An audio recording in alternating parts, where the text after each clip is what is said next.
بسم اللہ الرحمن الرحیم۔ اخلاص سے روزے رکھنا بخشش کا ذریعہ۔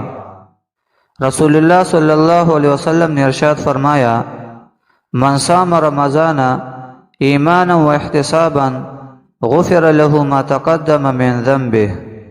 جس نے رمضان کے روزے ایمان اور خالص نیت کے ساتھ رکھے اس کے پچھلے گناہ بخش دیے گئے۔ دعائیں قبول ہوتی ہے۔